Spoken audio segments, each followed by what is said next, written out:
Hello, troopers. Welcome to today's broadcast of Episode 10. I am your commanding officer and gracious host, Terner Thompson. And joining me in this strategic operation are my elite squad. Troopers, report in. How about Hi. no? Reporting for booty. I mean, duty. Booty? Who said booty? I'll gladly take some. Thirsty. Guys, until later in the barracks. My God.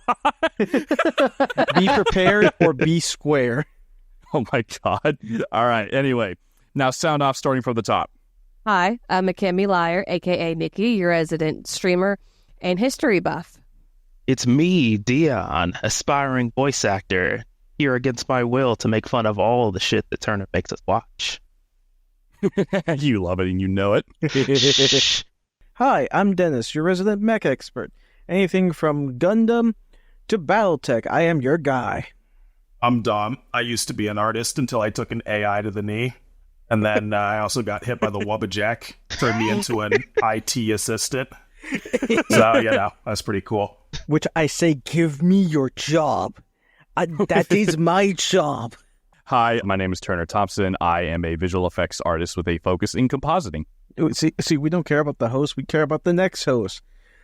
Steve-O! Hey guys, it's me, Steve. I hope y'all doing good today. I'm sad, but I'm doing good. He's in mourning. Yes. Of what? Ungara is no longer a VTuber. Oh, right. Mm-hmm. And our wedding is coming up soon. You can't be sad for that. No, my sadness overrides anything else. Yeah, I'm not really into VTubers like that, and that made me sad. Oh, uh-huh. Womp womp. Womp womp. Wrong VTuber. Last time, we treated our dedicated listeners to a delightful detour from the expected, a special April Fool's exploration of the captivating show called Mountain Monsters. He made my brain hurt. That was so much fun. I love that episode. It also warms our hearts here on the Real Jumpers podcast that so many of our audience really likes that episode. We got some of the most responses we've had so far, and people want us to keep watching that show. So rest assured, we do plan to cover more of that show in the future. We just need to pick and choose our episodes because, oh my God, that's a lot of episodes to get through. Yes. And thank you everybody for your feedback. That lets me Yes. know something. Alexa, add Tylenol to the shopping list. Awesome. Wait, also, if we're going to do more Mountain Monsters, it probably makes more logical sense to at least start from the earlier seasons and work our way up. Oh, we did even start if in the early. That was episode 5. I'm just saying, it'd be better not to jump around and just start from the earlier seasons and work our way up. Oh, yeah. I get what you're saying. Yeah, no, what I was probably going to do is just cherry pick the episodes in order of, the most important ones in terms, because they have plots, and I want to make sure I hit the ones with the most important plot stuff. Makes sense. Leap around in episodes like they leap around in logic. Exactly. Post-production, after these guys made their episode, I joined the call, and they asked me an interesting question of, what's your favorite cryptid? Ooh! And I told them exactly this. Nothing. I stayed inside. The fuck you want me to do? I played games when I was a kid. There was no cryptid. I was too busy playing Metal Gear Solid. Today, troopers, we proudly return back to our original mission and finish our coverage of King Kong versus Godzilla. Oh my God, I love this movie so much. Wait, this isn't a coverage. This is our speed run of Godzilla versus Kong. So as you can see, this giant dinosaur is going to jump up against this wall until he no-clips through it and then punch Kong in the face. Nikki, you have a quick disclaimer that you need to say about this movie. Rightio.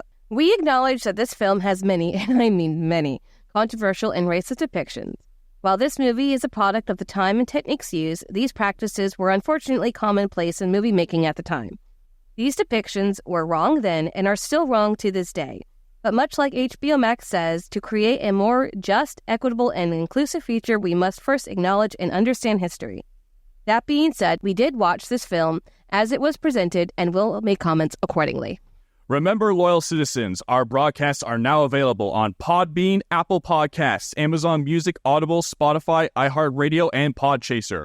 All new episodes of Real Jumpers will deploy first on these platforms before the enhanced versions will be dropping on YouTube. Be sure to follow our broadcasts on your favorite site today and help us conquer the airwaves. Research is always crucial, and we've utilized a formidable arsenal of information. For this broadcast, we have consulted Wikizilla, Wikipedia, and IMDb, as well as specialized operatives stationed here on YouTube, that being the YouTubers Big Action Bill, Paperfins, and the Unapologetic Geek. Their expertise has been crucial in this endeavor. You may access their encrypted comm links in the YouTube description below. And like always, our operation would like to make a disclaimer. All Real Jumpers broadcasts are designed for maximum entertainment. Any alternative facts presented to you are for your amusement. Should you encounter any discrepancies, conduct your own investigations if these films or TV shows have inspired you. Remember that citizen feedback is crucial. Report any deviations from the established narratives in the comments below. And remember, your comments, and subscriptions are not mere endorsements. They are acts of patriotic duty. Support the Real Jumpers! Anything you guys want to say before we jump into it? No, let's continue. There's a lot of things I want to say, but they're all wildly inappropriate. All right, let's go forward then. Now then, ladies and gentlemen, gear up. We're jumping feet first into the heart of sci-fi. This is Real Jumpers. Now let's drop.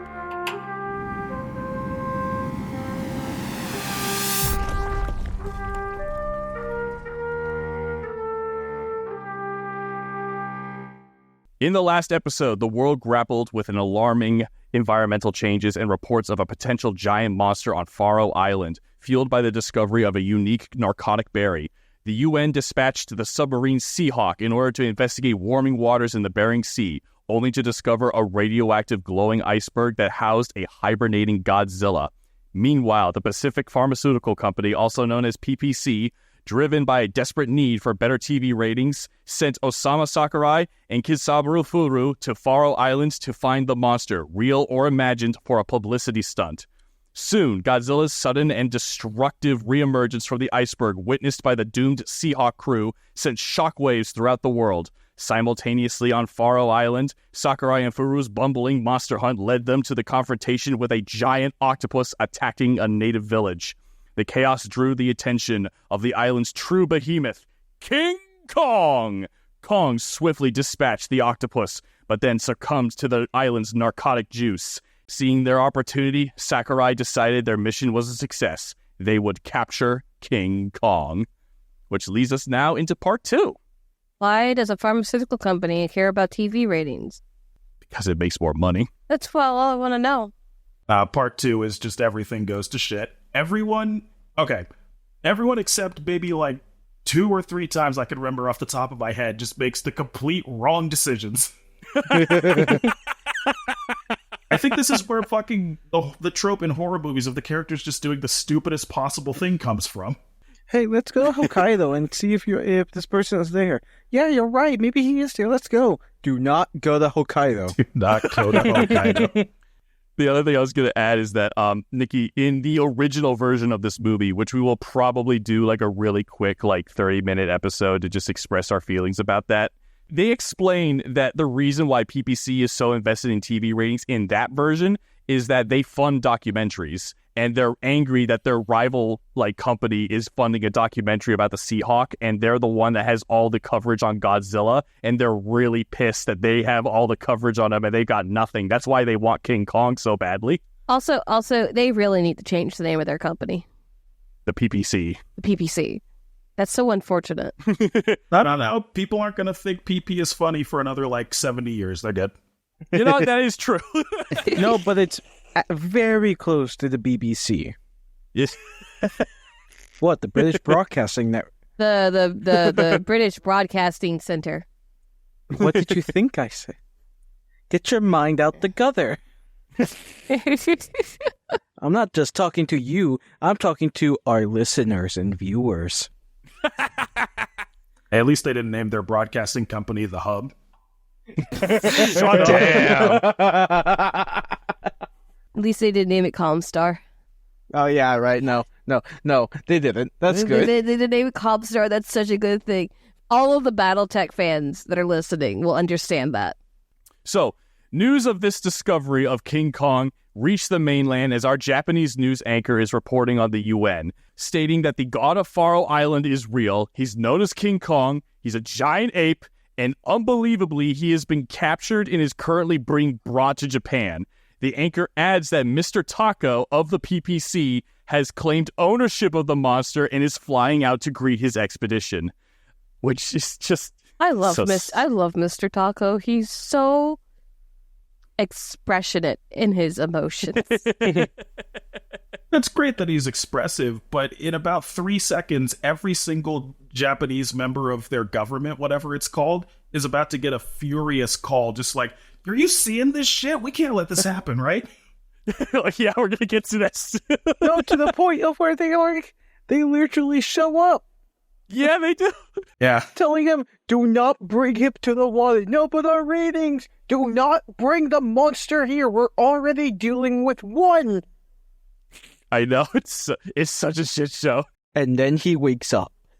We're still at the UN, and Dr. Arnold Johnson, known liar, by the way, weighs in and is stating that legends of giant apes have persisted for years, but what's really interesting is how Godzilla and Kong both appeared at the same time. No, it isn't. Both of these incidents are 100% mankind's fault. Big surprise. Oh no, what could we have done to possibly stop this? Eradicate all of mankind? Nah, no, that's not an option. That was definitely Batra's plan. Oh my god, yeah, that's from the Heisei series. We haven't gotten that far yet. So, for our listeners, I'm not sure if I explained it well enough in our last episode. I have an ongoing fan theory that the American version of King Kong versus Godzilla is a in-universe to the Showa era re-edit of the events that happened in that movie for Western audiences, so that it confuses people in that universe to be like, huh, maybe we didn't make Godzilla. I think all that was all fake news that the American bombs made Godzilla. Godzilla just appeared recently. Of course, no, because it's just a fun way to rationalize all the things that Dr. Arnold Johnson and all the other UN people get wrong about the monsters. Just keeps on going. Yeah. Dr. Arnold then disses my homeboy, the main G-Man, by saying his brain is tiny. And claiming that Kong has a much larger brain, implying that he is a thinking animal. All because he's a monkey. Hello, Frieza.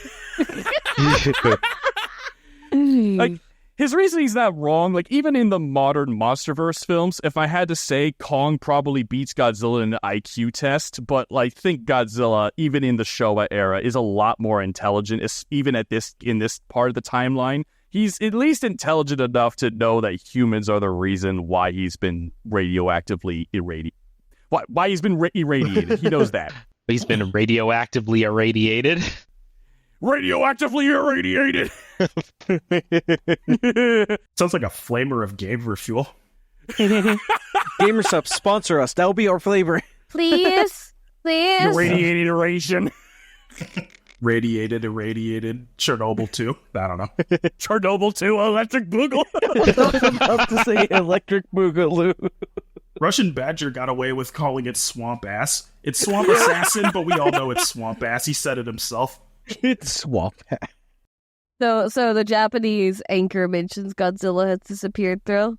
Oh yeah, the last thing he says before that is he even adds, like, the doctor says that they are instinctive rivals and there's no doubt they will attempt to destroy one another. This makes no sense at all, because first of all, how the hell do you even know that? You literally just discovered that Kong is real.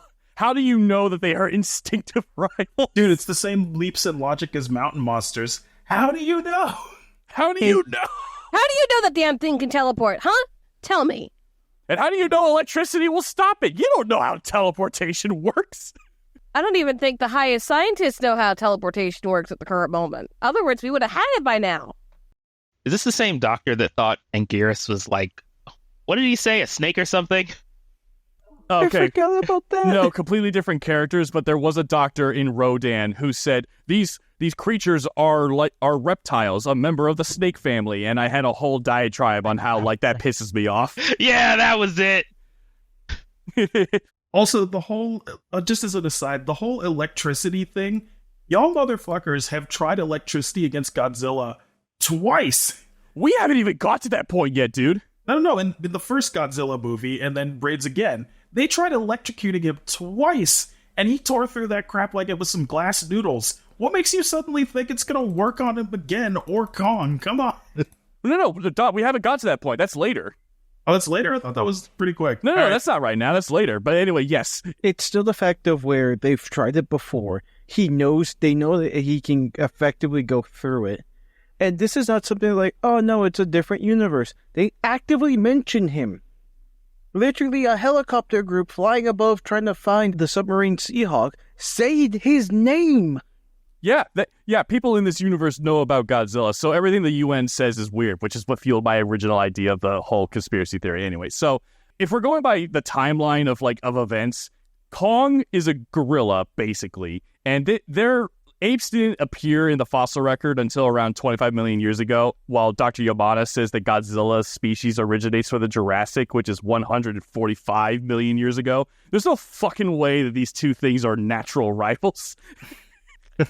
So that makes no sense. Anyway, so the Japanese anchor then mentions that Godzilla has disappeared, and for the first time ever, Dr. Arnold says something that's actually correct, that Godzilla is amphibious and is probably lurking off the coast of Japan, but is likely to make landfall soon. Eric then says, well, that sucks, and asks the Japanese anchor what of Kong, to which he responds that Japan is absolutely not going to allow Kong to be brought there. Yep. That's why I got ahead of myself earlier. Just in all this interim stuff, all of the Japanese officials were just getting a phone call like, Eddie, you need to vote on this right now. He cannot come here. What the fuck do you mean? What? What do you mean they're bringing him? What exactly? It's like, don't bring him here. What do you mean he's 50 miles away from the coast? Look outside your window. Damn it! For the last time, we did not order a giant monkey. What is sit back? Refuse delivery. Return to sender. We then see, through some miracle of engineering, Furu and Sakurai manage to make a straight up, a raft big enough to haul King Kong back to Japan. How? How the hell did they make this raft? They made it back on Fuyu Island too or something. How many trees did they cut down? They did have a lot of hands to work with. Tako is then seen being flown in via helicopter to congratulate Sakurai and Furu, and through a bit of physical comedy, we learn that the raft that King Kong is strapped to has explosives rigged to it in case he wakes up. The fuck? At least they put some thought into it. That's just also inhumane as shit. What is that? Hold on. I'd like to point out that they're probably using, TNT, right? Yeah. Okay. And I don't know if anybody knows anything about explosives, but when TNT gets wet, you can't use it. No, see, they put it in saran wrap. That works fine. Oh, okay. Gotcha. I love the way they bring him in.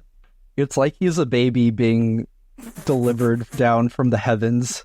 The way he holds his legs is very unsure of himself. It is then that the Japanese Coast Guard arrives on the scene and tells Tako and his entire crew a simple but firm, abso-fucking-lutely not. Turn around and drop him back off. But my ratings! Fuck your ratings! We can only deal with one. Sir, he's awake. What do you mean he's awake? Fuck! He's what? Damn it! Dude, Tako was so proud to say that he sponsored King Kong too. Do you remember? He was. Is King Kong as a client? God, he's so financially and legally, he's so fucked after the end of this movie. I'll be surprised if he has employment anywhere. We go back to the mainland, and we see that Fumiko's boyfriend, Fujita, which I will refer to from this point forward as Vegeta, because I think it's funny, it turns out he is not dead, nor is he in Hokkaido. And Fumiko's friend is shocked to see him still alive. By the way, previous episode, there's there's this whole subplot about how Vegeta might be dead, and Fumiko needs to go find him in Hokkaido. But, don't go to Hokkaido. Do not go to Hokkaido. I want to make that into a shirt. If we ever do merch, I want that to be our first thing. Do not go to Hokkaido. No, do not go to Hokkaido. Anyway, so Fumiko's friend is shocked to see that Vegeta is still alive. We then see a mother and child walking past, and they warning them they should not go to Hokkaido because Godzilla is going to appear there soon. And the child wants to see Godzilla. His mother quickly scolds him for it. But Mom, I want to see Godzilla. No! We have Godzilla at home. And Eurus. Kid, you don't understand. I was alive when Godzilla attacked Tokyo and when he raided again. We are not going. You dare say those words? We're not having another raid again. This whole bit with the kid is meant to be a subtle jab at how the filmmakers are a bit disheartened about how Godzilla isn't really taken seriously, even at this point in his career, because even now, like, Toho was aware that most of their films are geared towards kids because kids are becoming a much larger audience every time that they release them. So they just decided to kind of lean into it. Makes sense. Which smart. Yeah. Honestly, it's kind of smart. Which, I mean, it kind of sucks because I like the really serious nature of some of these Godzilla films, and usually I always appreciate the serious stuff, but I'm also a big fan of the really stupid shit in the modern MonsterVerse films. So, you know what? I want my cake and I want to eat it too. We then see that Fujita is frantically driving up north to go save his girlfriend. And, I mean, forget about the vague threat of Godzilla for a moment. Fujita's real panic sets in when he discovers that Fumiko's mode of transport, it wasn't just that she was near Godzilla. It's that she was on a train heading towards Godzilla. And Godzilla hates infrastructure and hates trains. That's the part that freaked him out. It's like, oh, my girlfriend's in Hokkaido? Well, Hokkaido's a big place. Likely she won't be in trouble. Oh, she's on a train. She's what? And we all know how Godzilla hates trains. I like to think that they have one of those corny, like, educational videos, like the duck and cover from the 60s. It's just like, in case of Godzilla attack, get away from all train stations and infrastructure. He hates infrastructure. Like, we cannot tell you how much he hates infrastructure. Just no. Head for the hills. Head for the hills, but not power lines. Not power line. We then see the train that Fumiko is on, and her boyfriend is frantically driving north to reach her. He's like, oh, no. Which I'm surprised he's caught up so fast. Yeah, that doesn't make any sense. Trains didn't move very fast back then, right? Or am I thinking of really old trains? I think really old trains. Like, this is somewhat modern. Trains have increased speed since then. It's not like one of those trains that carries materials. Mm-hmm. Oh, yeah, it's like a commercial train. Yeah, you know what? I'm full of it. Yeah, the train would be pretty fast back then. This motherfucker must be driving fast. Bat out of hell. I'm surprised the police didn't give him chase. They're busy fighting Godzilla. You're right. Wouldn't also Fumiko have, like, a couple hours head start? Yes. Oh, yeah. Oh, my God, that's right. So hold on. This is an amazing math equation. If you've got one train going so many miles an hour, and then a couple hours later, you got a car going this many miles an hour, and an impending Godzilla at the end of the tunnel, who gets there first? Well, Godzilla's the variable in that situation. I don't know. Now tell me, at what point in the equation do the train and the car meet up? Is it before or at Godzilla? Spoiler alert, Turner's getting ready to tell you the answer. Well, we've got a little bit to go, but yeah, so we then cut to the UN news reporters learning about how the U.S. has pledged weapons to help defend Japan, which we never really see. But I think there's like one white guy in like the briefing room, and I think that's implied to be like a U.S. military official, but like, I don't know, he doesn't really do anything. We see a meeting commence with General Shinzo where the topic of the atom bomb is brought up once again, but quickly dismissed because no one wants to nuke Japan 3 times. We then see a helicopter spot Godzilla and confirm their worst fear. He's attracted to the train lights! No! No! So as we feared, somehow Godzilla returned. Wait, is that why Godzilla's always on site with trains? Yes. Because they stubbed the toe of his brother or mother or father or whatever relation this Godzilla has to the one from the original. Yeah, remember in the very first movie, the train like runs into him and he's just like, ah, bitch! My And then he toe! Eats it and eats And it. then like, he must have like, because then he went back to sea before he came back again, so odds are he told all of his Godzilla buddies like, yo, dude, these things, man. These little bastard things on metal rails, they hit your toes and they hurt. So from this point forward, Godzilla hates trains. All Godzillas hate trains. All my Godzillas hate trains. It's like genetically baked into their subconscious. Or genetically baked into them to hate every form of train. I know this is like for later on, Terner. Isn't there a clip of like the modern Godzilla grabbing a train and using it as a weapon? Let's see. If I recall, in the start of the Heisei era, they do a callback to Godzilla attacking a train. In Shin Godzilla, they have trains blow up around him to knock him down. And in the modern -1, Godzilla attacks another train, but he doesn't use it as a weapon. I don't think. You might be thinking of when Gypsy Danger beat the shit out of Otachi with a freight boat. Oh, but that's a boat, not a train. They use the boat as a sword. That entire, last 3 sentences sounded like some Naruto knockoff. No, it's Pacific Rim, one of my favorite films, and I think, Dennis, you want to cover that one, right? Yes, absolutely. I would absolutely love to, because the first movie, the only movie, it was fantastic. You're right. There was no... It's a shame that they never made a sequel. Yeah, totally. There are no sequels in Bossing Say. There is no sequel in Bossing Say. All right, moving forward. So, the train conductor soon gets the news, and he grinds the entire train to a halt, which is pretty funny because everyone on board goes, ah! Just lurches forward. They release a calming announcement that reads as follows. Everyone fucking run! A radioactive dragon with a penchant for rail sabotage is on its way. Don't they see him, out the window, or is that, They do. later? They do see him. I know, I think they had the news and they all left before he reached the train or something. I don't know. No, I remember they see him out the window and then everyone starts running to the point where I'm thinking, okay, people actually die while they're trying to escape because they're being trampled by the people leaving. Oh, wait, wasn't there a shot of some dude literally pushing a woman off as they were escaping? Fumiko and close to a couple hundred people must now flee into the countryside.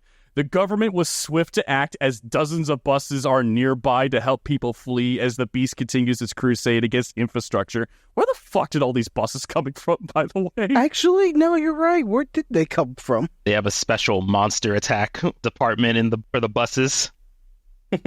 Yeah, you know what? I would not be shocked if that existed, considering, what is this, the 7th time this has happened? Yeah. Station every couple kilometers. Something like that. So, Vegeta then struggles to reach Fumiko as she runs into the woods. It genuinely looks like Godzilla could care less about her. Yep. The editing here really sucks. They keep trying to be like, oh no, Godzilla's after me. What am I going to do? He doesn't look interested at all. He's also really slow. We'll talk about it a little bit more coming up. But seriously, at the moment, just in the lens of what's happening right now, Godzilla is completely unbothered by anything that's going on. And he's just kind of stopping his way through the countryside, taking in the sights, having an Arnold Palmer. And he just does not care. He's having a nice little stroll. He does kick the trains, but that's about all he does. Once he actually gets on top of it, he does. But other than that, he doesn't care. We'll talk about, what Dom said, we'll talk about it later. But I want everyone to count how many times he roars. That's another joke that I have. They keep reusing the same 5 or 6 shots of him walking to show, oh, he's getting closer, but then he just takes 2 steps and then he roars every time. It's so funny. It's like that one scene from Monty Python. Oh my god! Was Lancelot always just being too far away? No, with the one guy running at the castle, and it's just Lancelot. Yeah. Fumiko then crosses a stream while Vegeta miraculously finds her in the countryside. It's perfect. The entire time she's flailing around as if she's a fish out of water, I swear. And for no good reason. That's where what Terner said, the editing just completely fails, where they're just furiously running away he's right behind them, about to just kill them, but he's just taking a casual stroll through the countryside. He could not care less. You know what's funny? I also thought that maybe the editing in the Japanese version was better. It's not. It's not. Somehow. No, it looks just as jank in the Japanese version. I think it looks Damn. worse. How close is he supposed to be? Close enough to be scared, but like the way it's edited, it looks like he's 2 or 3 football fields away from her and not even vaguely walking towards her. He's just kind of like... They also make a comment a little later on, like, he'll be here by nightfall, implying that, like, he's, like, kind of far away, but they can see him. Like, I mean, literally physically see him. If you can see something that big, chances are it's probably, especially at that size, it'll probably be there a lot quicker than, like, 8 hours or something. Don't worry, we still got a ways to go for that. Yeah, we'll get to actually. it. I'm just saying, like, it's stupid. I guess it goes by the same logic as, like, if you're on a ship and you can see an island in a distance, the captain would probably say, we'll be there by nightfall. I guess. But the thing is, the island's not moving towards you. Miraculously, Godzilla walks past them and everyone's fine, and Vegeta saves his girlfriend, who was probably just going to be Bulma at this point. You know, screw it. I guess I'm going to have to do that editing now. She's going to be Bulma from now on. Please do it to where he has the Vegeta hairstyle and she has the Bulma hairstyle and nothing more. Which Bulma hairstyle are we going for? Oh, no. I don't know which version. There's like 30-something in Z alone. Do it end of Do Z. the Afro one. That's the one where they're actually dating. Do end of Z. There you go. Perfect. Done. Continue. Meanwhile, out at sea, Kong wakes up from his bender, and he's like, how the fuck did I get here? Where am I? Who are you? Oh no, it's the jockstrap incident all over again. So, Sakurai and Furu take it upon themselves to detonate the TNT. They even resort to shoot it because it turns out that like the little device malfunctions. Yeah, the detonator. Yeah, the detonator. I'm sorry, I couldn't think of that word. And their boss is just like, no, don't do it. And I love this part. Furu finally stands up to Taco, and he's basically like, I see through the lies of the capitalist. I would like to mention that I sat there and I said TNT is useless when it's wet, and what did that thing do? It malfunctioned. Yeah, but then they had to shoot it. Shooting TNT doesn't make it blow up either. Yeah, no, it doesn't. In the movies, it does. Much like how when you say, smile, you son of a bitch, it makes it explode. That's true. Through much effort, the big monkey finally goes, boom! Little did they know that Kong's power level is far too high to be harmed by mere explosives, and he rises to the surface. Pissed! Also, speaking of rising to the surface, it looks like he's just standing. Are they just in a particularly short section of ocean? Or did he suddenly grow leg extenders and is just standing on the bottom? Because he sure as hell isn't swimming. No. It's much like Godzilla. He's just wearing stilettos. Oh, Shut you're right. up. Steve, you bring up one of the 2 fundamental rules of kaiju, and there's probably more, but one of them is the square cube law. Ignore that. That just ruins the fun. And second of all, don't ever think about how deep the water is. True. Okay, I got you. Constantly think about how deep the water is. No, Kong is a absolute champion at treading water. Somehow. I also like how the guy who was trying to stop them from blowing the explosives actually the one that triggered it. Yeah. Oh, yeah. You had one job, sir. Well, he's a bumbling buffoon. It also doesn't help that the explosives trigger is this big Looney Tunes style lever. Yeah. We then cut to the UN reporters once again stating that Kong is free and heading north across Japan, likely towards Godzilla. Honestly, you want something I was thinking about? When Kong was freed and everyone's staring, Taco's kind of happy. He's happy that he's alive. Oh, yeah. He's so Meanwhile, happy. if that was me, I would be terrified. I would literally let shit out. You want to know why? He is now pissed, and I am target number 1. Oh. Any being, no matter how dumb or intelligent, once everything goes out the way, when you're mad, I was already mad for being restrained. I am now freed. Why am I on fire? And fuck this boat in front of me. Also, why am I in the water? Help, I am under the water. Help, I am in the water. He's got one hell of a hangover. Oh my god, wait. Is this where the inspiration for Kong's banger in Godzilla vs. Kong, like 70 years later, comes up? Dom, you are 100% correct. That entire plot point is inspired by this film. Oh my god. I wouldn't be surprised if we had another, like, almost drowning incident like we did in Raids again with this suit, because I know that shit is heavy when it's wet. Oh, yeah. There are theories that this scene was one of the last ones they shot, because the suit probably got ruined after this. Here's something I want to know, right? What was the King Kong suit made out of? Yak fur. Ha! Interesting. And other bits and bobs, whatever was around. I wondered because I learned that the suit for the Cowardly Lion was actually made out of a dead lion. That's kind of effed up. That's metal shit. The making of that movie is kind of fucked up. I really didn't need to know that. Everybody and their mother knows that. So, some time passes, and we see that the crew of the PPC are driving into the countryside to find Kong. Taco claiming that King Kong is under his sponsorship, damn it. Kong is then spotted monkeying around in some forested valley as Godzilla waddles around up on top of some plateau. Oh my god, this is it. This is the first fight. So it's so bad. The two spot each other, and Kong puffs his chest and starts to shit talk Godzilla like the good old days of pre-game lobbies. Helicopters circle around, and the PPC crew get into a vantage point as the fight of the century is about to go down. Taco putting his money down on Kong. They posture at each other, each gearing up to yell, "World Star!" before Godzilla takes out a passing helicopter with his atomic blast. Kong looks stunned by this. Yeah, man. There was no need for that whatsoever. It's like if there's a fight night going on, and before you get in the octagon with your opponent just punches the ref for no reason. Like, why, man? There was no need for that. Kong is also like, oh, fuck, I didn't know this bastard had a flamethrower. No, it's even worse later on. This wasn't in the contract. Fuck this fight, I'm out. Kong's in the middle of calling his agent, just like, hey, yo, you didn't tell me this dude had a flamethrower, man. I don't think I want to do this. Dude, you've already signed for 3 years. Get in there.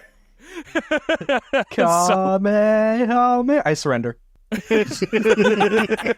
the off chance he knew how to do it, I didn't want to chance it. So Kong, in response, then picks up a rock and throws it at Godzilla. He missed. No.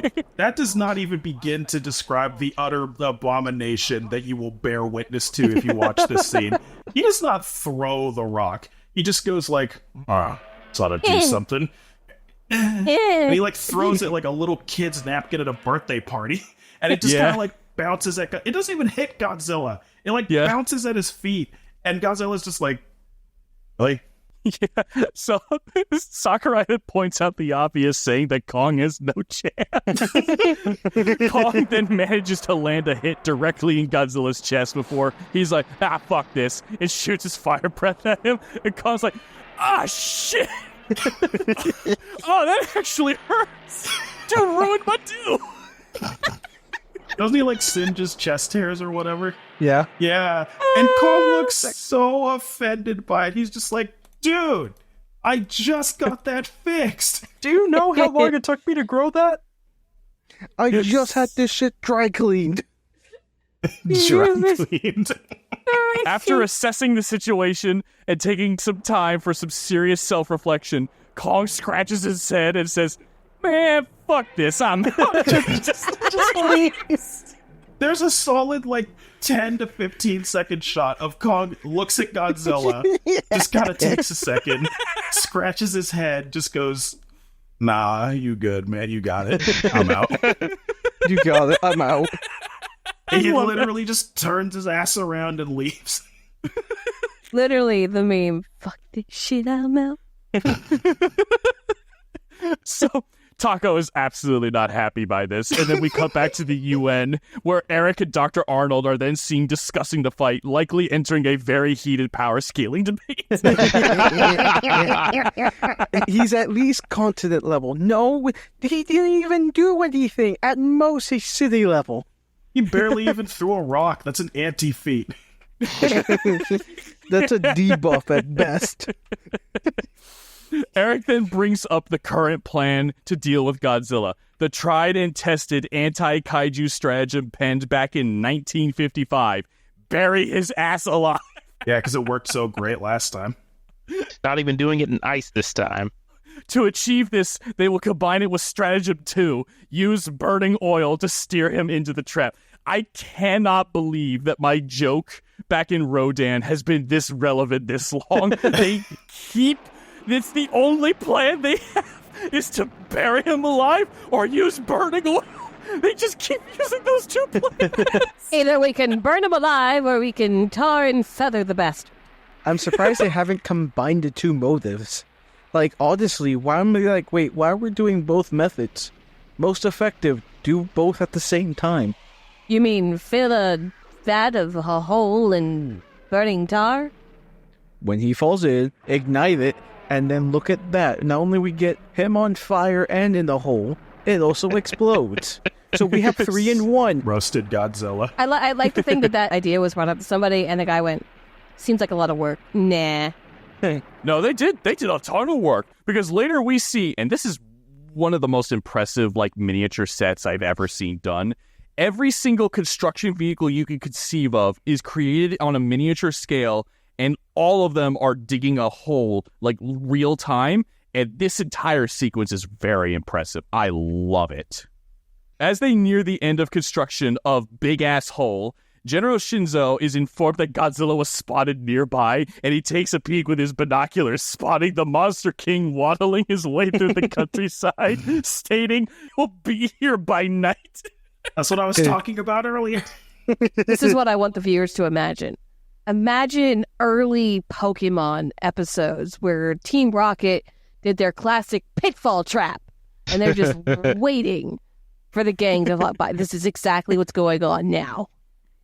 Like Dom said, the dude is within eye shot of a pair of binoculars.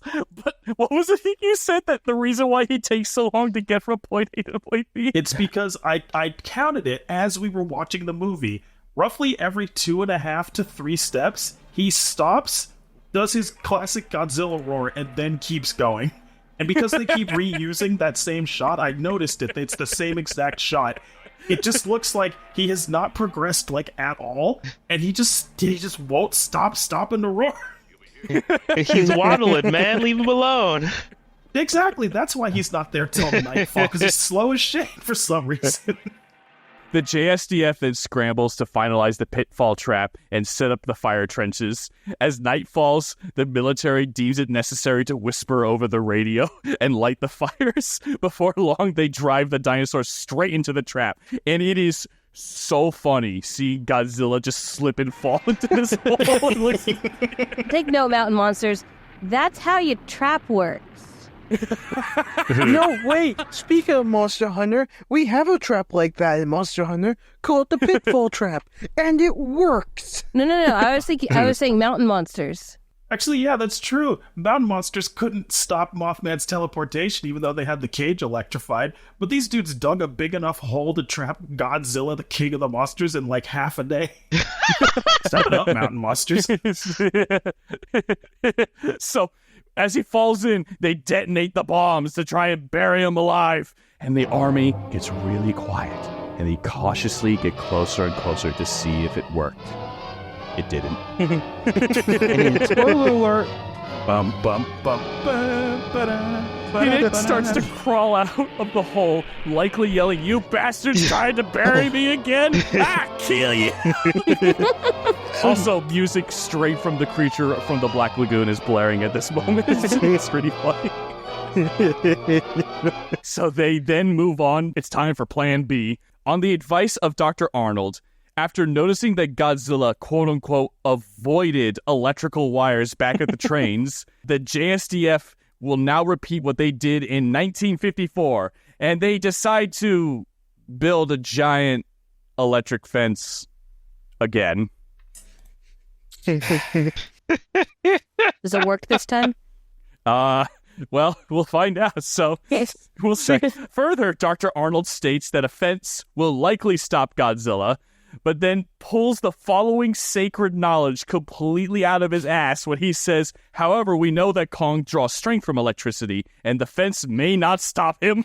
How does he know? No, but okay, you know what? Yes, just like Mountain Monsters. Spoiler alert. Okay, reviewers, Terner showed me this before we started the podcast. One, I fucking love it, but the other thing is, how does he know?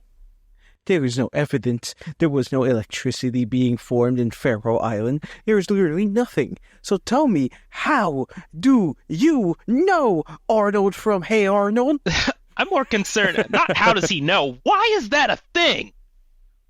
Why is that even real? Where is his electrovision? Don't you know if you electrocute a monkey, they go Super Saiyan? Look at Goku. Oh, is that why his hair stands up? Is that why Super Saiyan 2 has lightning arcing off of it? Yeah. Frieza was never afraid of the Super Saiyan. He was afraid of lightning. Damn. But there was more lightning when he freaking blew up the planet. Well, Goku was already Super Saiyan by then, so it was okay. And remember, he had 5 minute hours. An interesting thing I can add to this before we keep going.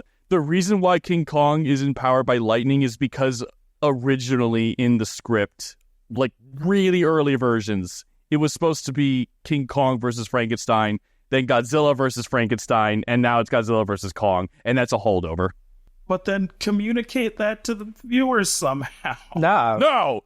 Because in the original Japanese version, it's actually a shock that Kong is empowered by electricity. They discover it when he interacts with it. Then why? Yeah, why did they change Why'd that? they change that? That is the weirdest shit to change. The fence is ready, and we see Godzilla walking toward it. Sadly, as we all know, the electric fence failed back in 1954. And though the JSDF did everything they could, the fence ultimately will fail. And hey, wait a minute, what the fuck? Hey, what? It works? What the hell? It's so stupid. Why can't they just be consistent? I have a feeling that the next couple months of electricity bills for people in that area is going to be astronomical. Godzilla pokes the fence. He says, ow!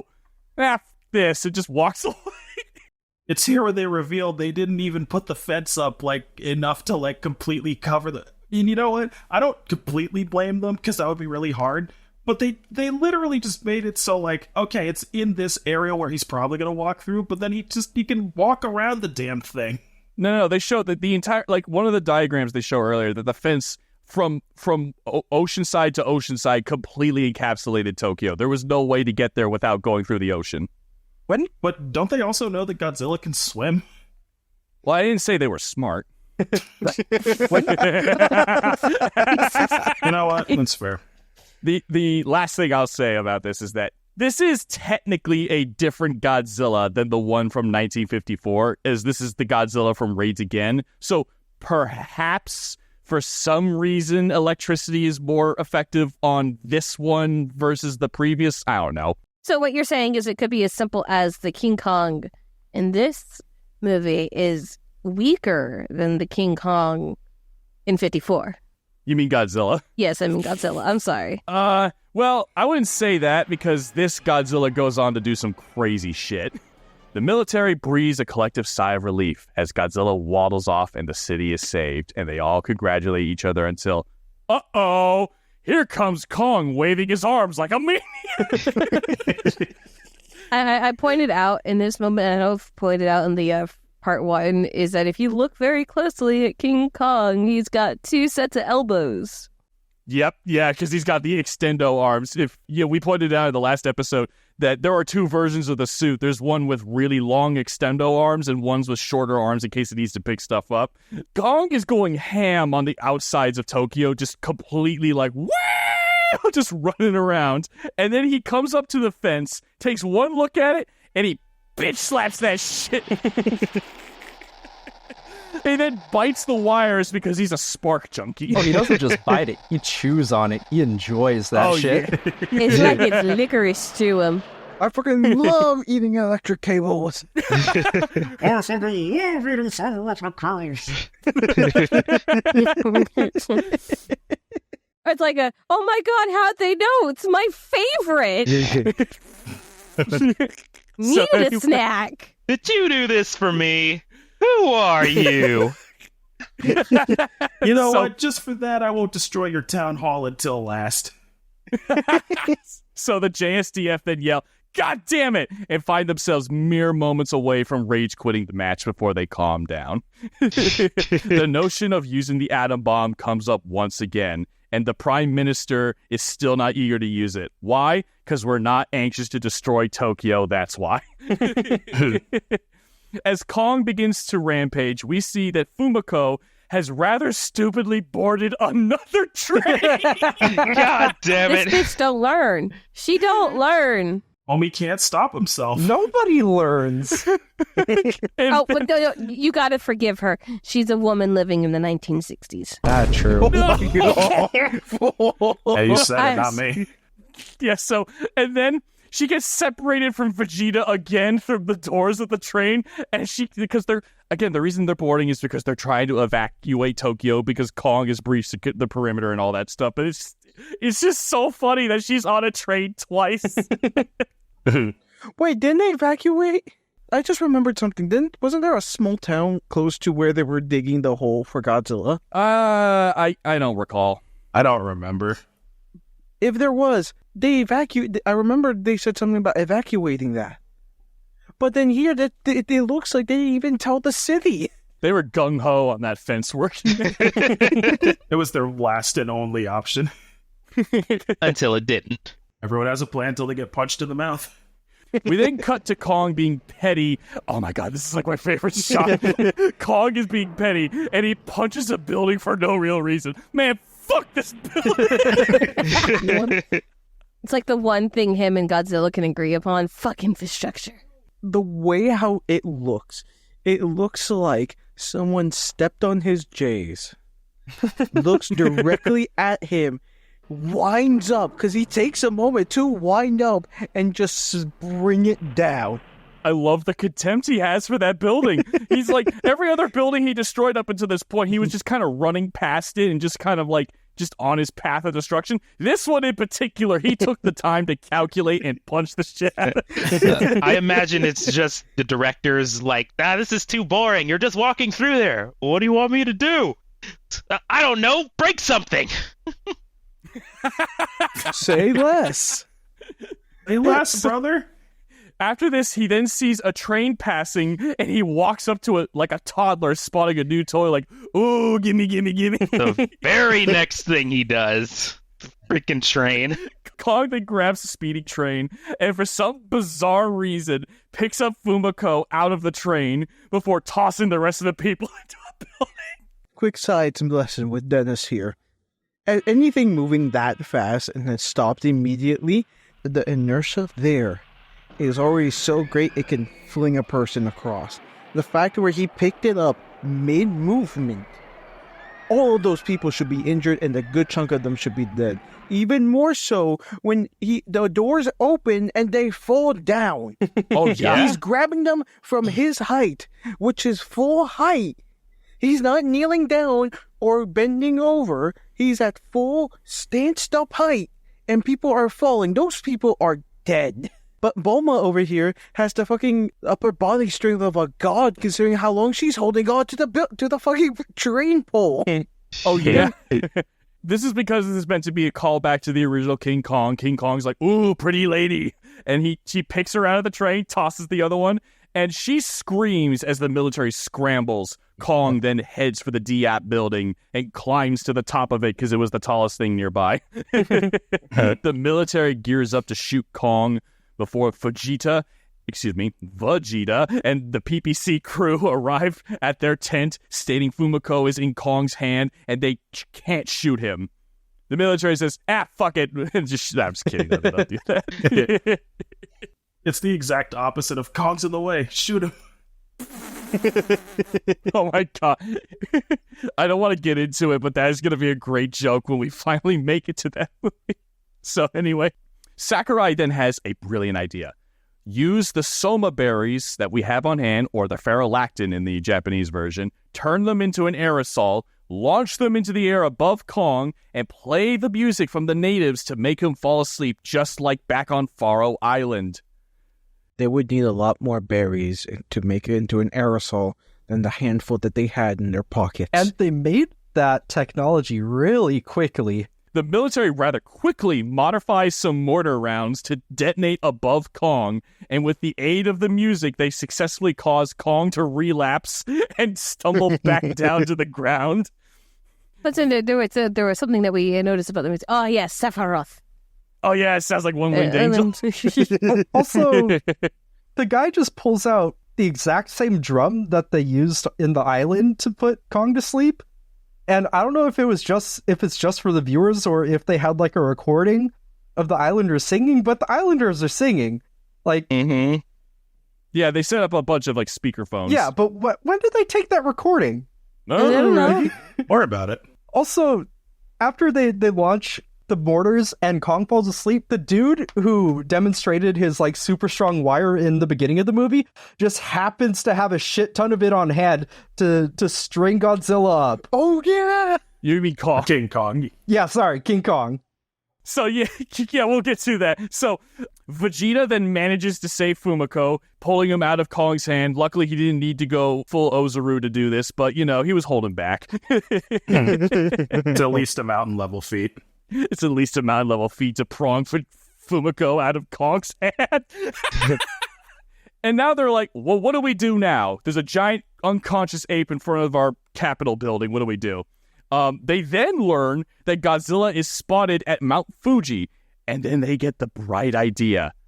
Let them fight. Let them cook. Let them fight. That's a reference to the 2014 Godzilla film. Anyone's seen that? Love it. But how, you may ask, are they going to get those two to fight? Well, just like Steve mentioned, Vegeta has super wire, and his company has a fuck ton of it. On hand. At that exact location. On hand. Ready to go. At that exact time. So now all we need is some yellow balloons and an unconscious ape, and we'll have this son of a bitch airborne in no time. Oh, look, a balloon shop. I love how King Kong looks when they get him in the air. He looks like a parade float. Viewers, I'm going to tell you, this is the most ridiculous thing I've ever seen. He's like straddled up there, and he's just conked out. And they're just like, dude, when he wakes up, he's going to be pissed. I think it accurately looks like what would happen if you got a drunk person in that same scenario. Yo, it looks like he was ready to play Weekend at Bernie's. It does. Weekend at King Kong's. Sorry, they also must have like some form of super helium, because there's no fucking way that the number of balloons they have would work, but whatever. So, by the way, between Mothra and Rodan, I think the giant unconscious ape floating around in the sky may actually be the most insane thing yet to be seen in Tokyo's skyline. So the military then tows the unconscious ape towards Mount Fuji, and Taco and the PPC crew are still trying to figure out how to make this angle in towards their publicity stunt. Soon, they spot Godzilla on the slopes of the mountain, and it's time for round 2. This is Ape Actual, solid copy on the Hot Lizard, grid reference 35.3 by 3 by 138.7, Mount Fuji vicinity, requesting immediate authorization for Primate 1 package deployment, stand by for insertion. Tell the boys below, Tactical Kong incoming. Nice. You know, of Titanfall, Kong drop ready. Stand by for Kong fall. That's it. Stand by for Kong. Release the Kong bomb. Kong wakes up in midair just at the right time for them to drop him on Godzilla. Yeah, Good point, like right yeah. before. If he'd woken up like a minute earlier, he'd have been suspended in midair, gotten pissed, and like probably broken out and like fallen a couple dozen feet. You know what's really funny? Kong's probably like, Oh, you gotta be kidding. God damn it. They got me again. No, what's really funny is what happens when he lands. Kong lands on his butt and then starts tumbling down the hill and then crashes into Godzilla. And Godzilla has ample time to see it too, and he just stares at him like fucking. Like, Come on. like, you good, man? You good? No, Godzilla's not good, man. He's upsetty spaghetti that someone's shocked his wee fingers. So after Kong just completely rams into Godzilla, knocking his ass down, and we see like a toy that they have of Godzilla ragdoll. Yeah. Kong gets back up, and I love this part. He straight up scratches his ass before he starts running back up the mountain. Also, wait, can I go back a second? But Yeah. you guys know how in the days of Vine and even today, I guess, when people do like skits and stuff, they'll use like clearly a mannequin, they'll like throw it against a wall or something. That's what Turner's talking about. Literally, they just took like the best Godzilla toy that's like, are you sure this is all right? Yeah, it'll be moving fast. It's fine. And they like threw it through the frame. It's like they're playing bowling. Yeah. Kong bowling with one Godzilla pen. Yep. And then, yeah, he scratches his ass before he throws down. And he's just like, all right. So Kong runs back up the mountain, and he finds a hiding place ready for a quick ambush on Godzilla. Turns out Godzilla lacks peripheral vision because he straight up doesn't see Kong. Bro's got the memory of a goldfish. They did say his brain was small. Kong is like right there. Kong was making sure Godzilla didn't have the high ground like last time. Wait a minute. Kong understood the power of the high ground, so why didn't Anakin? Shut up.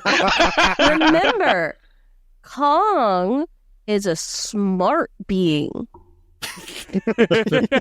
Yes. So Kong, after successfully doing his stealth check, goes up and grabs Godzilla's tail. He just quickly gets laid out. He then goes in again, grabs his tail, and for some reason Godzilla seems to forget who he is, and just like, oh no, I'm in here, there's a gun, oh, there's a gorilla, what do I do? Oh wait, I'm Godzilla, and just slaps his head. Oh wait, I'm Godzilla. Hold up. I forgot who I was. I'm him. I'm him. Kong then proceeds to throw more rocks at him, and even at some point Godzilla even slaps one back at him, and Kong looks really pissed about it. He just, like, it hit him in his chest, and he was like, ugh! He's really mad. No, not even. It's that really bad rock throwing where it's like no extra oomph. It's like a pebble. It just goes like, just bounces right off of him. Because it's made of styrofoam and has no weight. I know, but just, even in the context of the movie, it just looks stupid. After a quick spurt of atomic fire, Kong rages and proceeds to scrap with the king of the monsters, knocking his ass down the mountain. And he really starts laying into him. He's like, right into his face. Kong then taunts the reptile and begins to chuck rocks at Godzilla as he struggles to stand back up. Kong then fat rolls and knocks his ass out of a nearby rock. Bro literally had too many pieces of armor equipped, hit B, and just went,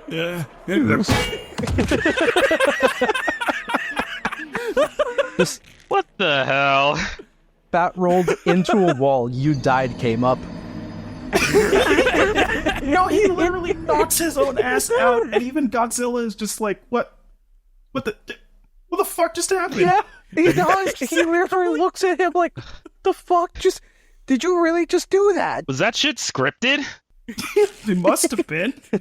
And Godzilla's just like, alright, fuck it, I'll take a free win, I'm not above it. Come here, Yeah, bitch. so to consolidate his free win, Godzilla takes a page out of the JSDF's book. He starts to bury Kong in rocks. He's like smacking him with his tail so they fall on him. Yes, so Kong then was seemingly faking it and suddenly bursts upward and attacks before Godzilla summons the power of stop motion to straight up drop kick his ass back. I love this shot so much. It's the only use of stop motion in the whole film, and it's so janky. Yeah. But it's so good. He's just like, fuck you. It turns out he hits his head for a second time on a big-ass rock and gets knocked out again. God, the stop motion looks so janky. Forget the stop motion. This poor creature has given itself permanent, irreversible brain damage. It doesn't stop there. Kong then seems to get back up a little bit before Godzilla caught up to him and whaps him on the head again with his tail, giving him his third concussion. Before that, he starts burying him again. He tries to bury him again. When will he stop? When will he stop? He's like a pro wrestler that showed up to the match with a fucking shovel, I swear. And his name is John Cena.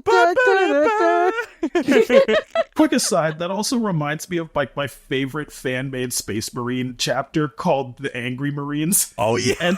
And they have a weapon called the Power Chair. Oh, I love the power chair. The what? It cracks me up every time because I imagine it's just one of those folding chairs with like a power field around it. Just somebody with it, they go flying. What? You're gonna need to tell me this chapter. I've never heard of it. Oh, they're so good. No, they're I'll the tell you Angry later. Marines. We'll talk about it later. I'll tell you later. They're so good. It's then that we learn that God in heaven clearly has his money on Kong for some reason, because the human spot, an electrical storm, is conveniently coming by. Even, like, I think it was Sakurai who was in the helicopter at the time. I was like, oh, good. Lightning will make him stronger. Kong's not out of this fight yet. So anyway, everything around Kong is on fire because Godzilla's been, like, spamming his atomic breath around him. Why? Why isn't he just burning him? Don't worry about it. The plot? I don't know. Yeah, I guess. Kong is then struck by lightning several times, and it is then that he becomes Super Kong! And he just pops up, is like, round 3, bitch! Let's go! You went Super Saiyan. In all of Godzilla's fucking around, he awakened the one thing he truly feared. The legendary Super Ape. And then Kong grabs Godzilla's tail, and it looks like there's, like, lightning coming out of Kong's hands. Yeah, he's got the powers of Electro, dude. And he starts to swing Godzilla around like he weighs nothing. He finally gained his electro vision. Yeah, he did. Kong then proceeds to beat Godzilla's ass senseless while he's down. It's really like... Kong, use Thunder Punch! He did learn Thunder Punch! They tussle as Godzilla manages to knock Kong back down, only for the big ape, and this is fantastic, picks up a tree, rips it right out of the ground, and shoves it down Godzilla's throat. You look like you could use some more fiber in your diet. It is one of the funniest things I have ever seen. He's got a tree. Take him down. He's got a tree. Take it down. All right, boys, nail him. After Godzilla manages to burn the tree and get it out of his throat, Kong just judo flips his ass to the ground. Their fight then proceeds further and further down the mountainside as their rampage through a small cliffside town, occasionally portrayed by puppets. Oh, the puppets, by the way, are so funny. It's just like in Raids Again. They're just like two dudes with hand puppets, just like, The main cast managed to find a beach with a great vantage point as the two inch closer and closer to Atame Castle. As the two tussle, Godzilla lands a sick tail swipe that looks like it probably knocked the wind out of Kong's suit actor. Like, do you remember? He looks like he hit the ground pretty hard. Yeah. Kong is persistent, though, and continues to drive Godzilla towards the castle before the two of them destroy it for no real reason. They make up one of my favorite GIFs that I'm definitely going to play for the YouTube version of this podcast of fuck this castle. Kong then manages to tackle Godzilla off the edge of the cliff and into the ocean, and for some reason this causes an earthquake and the whole mountain town collapses and is flooded, provided by footage from the Mysterians. So that was all added in by the Americans. I don't know why there's an earthquake, it makes no sense. There's no way that Kong and Godzilla weigh enough to do that, but whatever. So Yeah, they do. the battle rages underwater until Kong surfaces victorious. This kind of ends, honestly. Yeah. Yeah, it does. One of the people says, "That's wonderful. I hope that's the last of them we see for a long time." What's with all these old Godzilla movies just ending so abruptly? Yeah. Even the Japanese version. Godzilla is seen to be missing, and Kong must now swim his ass at least 1,000 or more miles home. Damn. The end. It's not even conclusive either, let me just say. Like, literally, like, there's, like, some bubbles rising from the water, and then, like, Godzilla's, like, swimming away, and they're just like, I hope we don't see them again for a long while. And it's, like, a shot of Godzilla just, like, swimming out into the bay, and Kong is, like, nowhere to, or Kong, No, sorry. it's Kong. You got it backwards. Kong is, like, swimming home, and Godzilla's nowhere to be found. And it's just like, what happened? I guess they won. I guess Kong won. Yeah, they broed it out and deuces. My theory is that, one, this fight was the best fight so far out of all of them. And I think, and the thing that popped in my head, what if the suit actor for Godzilla and the suit actor for King Kong had such a heated argument beforehand, so management decided, you know what? I have the perfect way to deal with it without actually dealing with it. You wear the suit. You wear this suit. Fight. Wait, we get to fight? Oh, fuck you! You know what's really funny, Dennis? One of the trivia facts can sort of confirm what you're saying, but we'll get to it. I was just saying that on a whim. That's the end of the film. It's time for us to do our ratings. Yeah! All right, I'll go first because I'm the host and I can do whatever I want. I give this movie a 6, maybe a 6.5. I love this film. I think it's, in terms of like the raw quality, I think Rodan is one of the like higher end films besides the whole sound issues. But like I think Rodan is a more solid, sticks to its guts and a serious kaiju film. While this film is a blast, is a ton of fun. I'm going to give it a 6.5. I think the Japanese version gets a 7 from me because, Des, you remember when we were watching the Japanese version, we were like, everything makes way more sense. Yeah. The themes are way more coherent. The thing that I told you about Raids Again and the other movies is consistent here. Things in the previous section leads into the events of the next section. The best way of explaining it, it's the problem of, like, say, Dragon Ball Super, comparing it to GT or anything like that. In GT, the events of Super Baby led into the events of what happened to the Shadow Dragon saga. And the same thing happened before the Baby saga, and so on and so forth. Even more so in Z. Meanwhile, like, say, in Dragon Ball Super, they just happen. They have Battle of Gods, Resurrection F, then it's somehow leading into the Universe 6 tournament, then Future Trunks, and then the Tournament of Power. It feels disjointed and like, though, like natural flow from one plot point to the other is what you're saying, right? Yeah.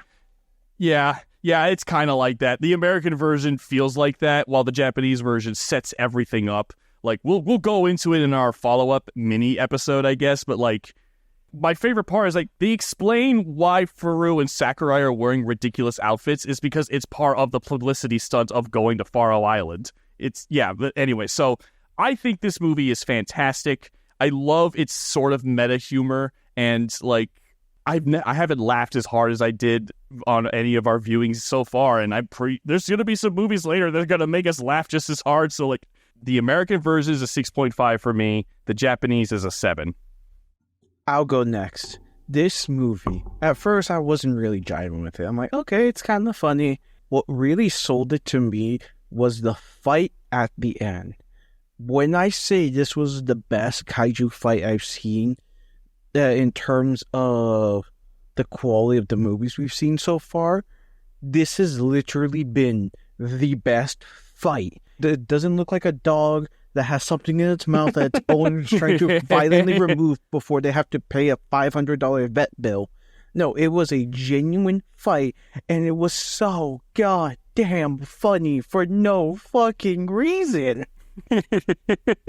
From the first bout of Godzilla saying, "This motherfucker has what?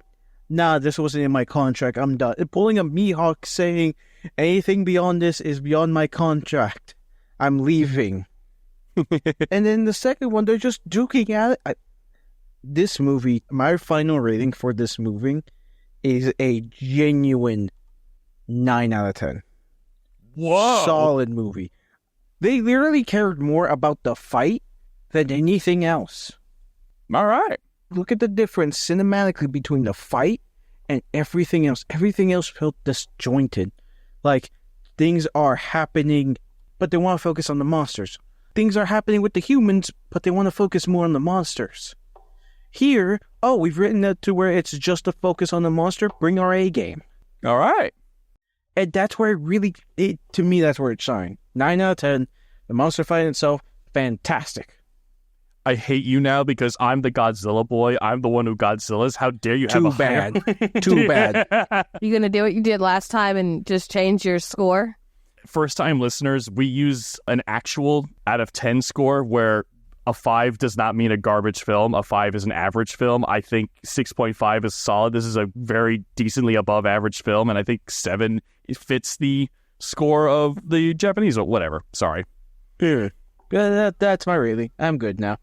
As the history nut, because as everyone kind of heard at the beginning of the part 1, I was really excited because this movie was one of the movies that started off the 60 what again? The new wave of sci-fi. Yeah, no. What year is this movie?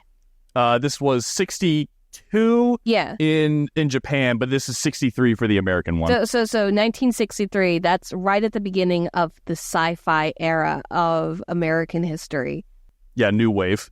Of new wave of sci-fi, which, this movie inspired a lot more of my favorite films and TV shows that I really enjoy watching. So I'm going to give it a solid 7 for inspiration. Actually, I'm going to give it an inspiration point as well. Because it did inspire others. I thought this movie was very funny. I did like the sets and everything as well. But this is when it starts going from the very historical, but, history-based logic. You mean like serious? Yeah, more serious-based logic to more sci-fi made-up logic. And I going to subtract a couple of points because of the outlandish, how the fuck did you know that? Kind of logic. Okay? How, when, how, when, and where. And I'm subtracting a point for the island face in the racist depictions. So a solid 7. 7, okay. I would go back and watch this movie, but definitely give it the inspiration point because it inspired a lot of other people. This is going to look really weird in the graph I show at the end, at the conclusion of our Showa era retrospective. It's very simple, okay? Underneath the title of the movie, you put that inspiration dragon symbol from D&D. Okay. Who wants to go next? There you go. That'd be me. Oddly enough, my rating climbed as these reviews went on. I was thinking of 5. Then as I was being reminded of all the fights and how funny it was, climbed to a 6.5. Now I'm sitting at a 7. I think I'll stick with the 7. All right, 7. Because this movie had like my favorite fights so far. It was so funny. The stop motion was hilarious. I think my favorite parts of the fight was Kong's behavior. True monkey. This man brought the true monkey energy. He was scratching his ass. He was throwing the rocks, even the ones that got slapped back at him. And honestly, I'm a fan of this series that I really don't care much about the humans. I want to see the monsters. I want to see them fight. Yep. And this had my favorite fight. I'm not sure if there's going to be much that tops it, but there are some crazy, ridiculous stuff that happens later. This is definitely one of the better ones. Let's just go with that. What is the next Godzilla movie we're watching? Oh, that will be Mothra versus Godzilla. Ah, yes. I doubt that fight will be as fun, but I'm positive I'll enjoy it. All right, is that everything, Dion? I believe it is. 7 out of 10. Okay. All right, who wants to go next? Dom, go. Dom, thanks for volunteering. Oh, don't make me do it. He got voluntold. Too bad you've been drafted. Damn it. Welcome to the Real Jumpers. My birthday was too early in the year. Fuck. A lot of my talking points are really similar to Dennis's, but you know what? I'm going to add a little asterisk. I think this movie is ultimately an 8, and the asterisk is watching it with friends, because every 5 seconds, we watch these in Discord calls, obviously, but every 5 seconds, we're all just like, that's fucking stupid! Oh my god, look, the blue screen is ass here! And it makes it such a more enjoyable experience. So, I think the movie itself, actually, though, for maybe the second time, I can't quite remember. I like some of the older ones we've watched. I'd have to go look at my ratings, but I actually do think there's a lot of substance to this movie in particular. I'd watch it by myself. It's entertaining. My time wasn't wasted, even like bereft of my friends screaming in my ear every 2 seconds. So ultimately, it was a fun time. I liked it. My god, that fight at the end was one of the funniest things I've ever beheld in my life. It was great. I belly laughed. Good movie. All right, 8 with an asterisk because of friends. All right, I think that leaves Steve. Yeah, as just like a movie without my personal enjoyment added, just what I think of it as like a cinematic piece. 4. It's got a lot of issues. Like there's so many plot points that are very poorly done. But for my personal enjoyment, I put it like a 7. It was funny. The jankiness has a certain type of charm. So yeah, like I don't know. I averaged out at like 5.5. In the end, we give this film an average of 7.1. So that's pretty. I like that. That's pretty good. Plus inspiration. With an asterisk. So now we're going to do some trivia. All right. So there is a ongoing myth that has existed for a very, very long time. There's a myth that there are 2 endings to this film, the American version and the Japanese version. And this has persisted for a very long time. It is believed that in the American version of this film, King Kong wins. But in the Japanese version, Godzilla wins. And this myth existed for a very long time. And you can even find it in actual books. But it turns out, we saw it. Kong wins in both of them. Yeah. As unsatisfying as it is. Yeah. I believed it when I was a kid because I read it in a book. And, you know, my teacher says that what's in a book is supposed to be true. You know what I mean? RKO did not allow them to make King Kong look like his American counterpart. So his face, which is what a lot of people criticize about this film, was based on a Japanese macaque. The same kind of monkey that we see that hangs out in those hot springs. Atami Castle, or Atami, or whatever, was crumbled by Kong and Godzilla only 3 years after it was built in the real world. So this castle is not a genuine feudal castle of Japan. It is, in fact, an Epcot-style tourist attraction imitating one. And this is meant to be a subtle jab at commercialism about how something is meant to be like, look how fancy and old it is, even though it's brand new. Ooh, and then Godzilla and Kong, or their mere fact that they're fighting each other is making fun of commercialism, destroys the symbol of commercialism. It's a metaphor. So meta. Oh, this is the one, Dennis, you'll like. During the climactic brawl, King Kong's shoulder throw wasn't a staged illusion. Suit actor Seiichi Hirose, in a raw display of strength, hurled the entire Godzilla suit and Haruo Nakajima inside to the ground. This wasn't choreography, it was a personal challenge, Hirose's way of asserting his dominance. The fight itself is a testament to the martial arts influence, and it was more or less just so that Hiroshi could prove that he was stronger than Nakajima. Awesome. That's awesome. This is a full-on, my martial arts is better than yours. No me. Fuck you. Yeah, exactly. I like to think that behind the scenes, before they shot the scene, he's just like, I bet you I could flip you over. Dude, there's no way. You're not that good. You want to bet? All right, 300 yen in the shot. Do it. Bet. Oh, God. Yeah. So The American version of this film uses lots of stock footage as well as other various musical tracks from other Universal films. And notably, the theme music from The Creature from the Black Lagoon plays a major part in this movie. Another side trivia note, Universal Studios is the reason why this film is impossible to find on streaming services. Those assholes won't let anyone stream it. Really? Yeah, pretty much. They own the distribution rights of this film. King Kong vs. Godzilla marked a significant shift for the Kaiju King, introducing his now iconic, more high-pitched roar. This sound is a clever blend of two sped-up versions of the 1954 Godzilla roars, and this basically was meant to serve as Godzilla's, try to become more kid-friendly, because did you notice that his roar is less deep and booming and more, higher pitched and sharp? Like the classic one that he's known for, yeah? Yeah, that was on purpose. They did that specifically because it's meant more for kids. All right.